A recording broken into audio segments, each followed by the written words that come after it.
बच्चों, आज हम आपको हिंदी विषय के संस्कृत खंड के तीसरे अध्याय संस्कृत भाषाया महत्वम के बारे में बताएंगे। यानी संस्कृत भाषा का महत्व, इसके बारे में हम आपको बताएंगे।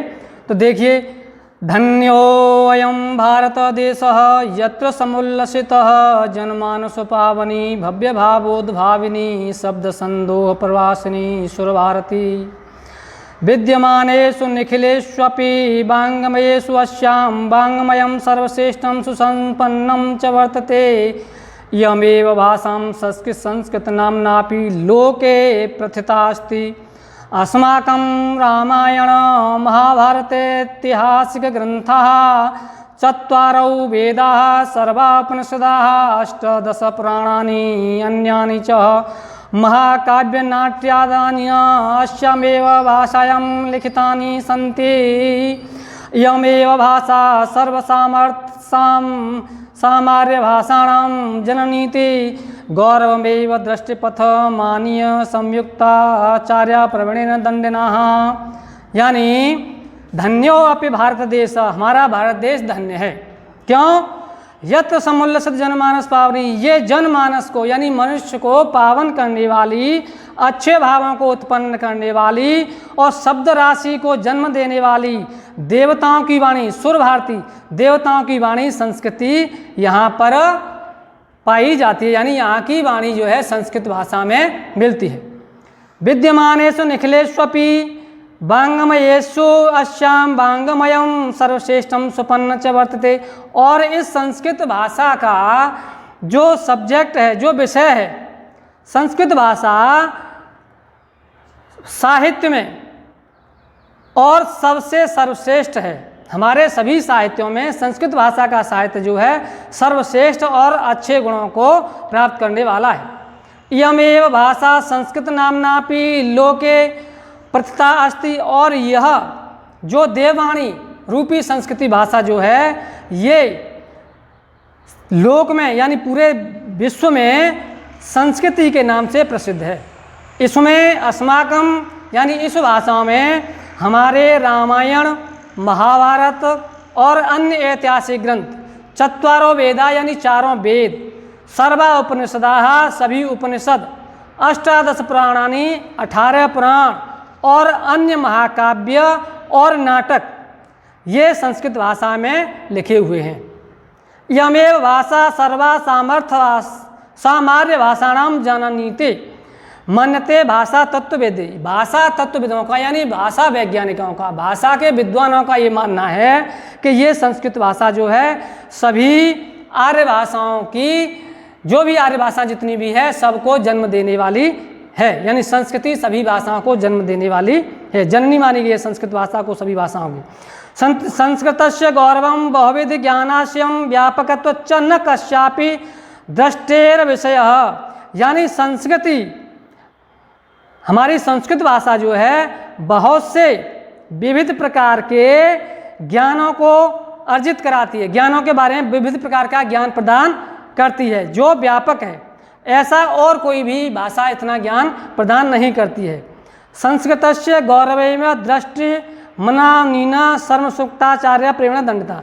और दंडी विद्वान दंडी महाराज ने, ऋषियों ने, दंडी ऋषि नाम है, उन्होंने बताया है कि संस्कृत नाम देवी वाग्माख्या महर्षि, जो विद्वान लोग हैं उन्होंने संस्कृत को देववाणी यानी देवताओं की वाणी माना है। संस्कृत को देवताओं की वाणी के रूप में मान्यता प्रदान की गई है।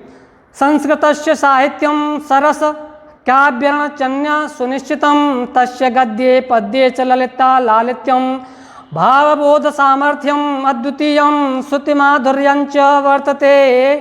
किं बहुधा चरित्र निर्माणार्थं यादृशी सत्प्रेरणां संस्कृतवाङ्मयं ददाति न तादृशी किंचिदन्यात्। मूलभूतानां मानवीय गुणानां यादृशी विवेचनानां संस्कृता साहित्ये वर्तते नान्यत् तादृशी। दया दानं शौचम औदार्यम अनुसूया क्षमा अन्ये चाके चानेके गुणा अस्य साहित्यस्य अनुशीलने संजन्ते। यानी संस्कृत साहित्य जो है, हमारी संस्कृत भाषा जो है ये सरस है और सुनिश्चित व्याकरण से परिपूर्ण है। इसका व्याकरण सुनिश्चित है तस्य इसके गद्य और पद्य में लालित्य और भावबोध की सामर्थ्य है। श्रुतिमाधुर्य वर्तते, और लोग जो है विद्वान लोग बताते हैं कि इसमें भावोत्पन्न करने वाली सामर्थ्य है, भावों को उत्पन्न करने वाली सामर्थ्य है। किम बहुना चरित्र निर्माणाम यादृशी सत्प्रिणाम संस्कृत वांग में ददाती न तादृशी किंचित अंत्य।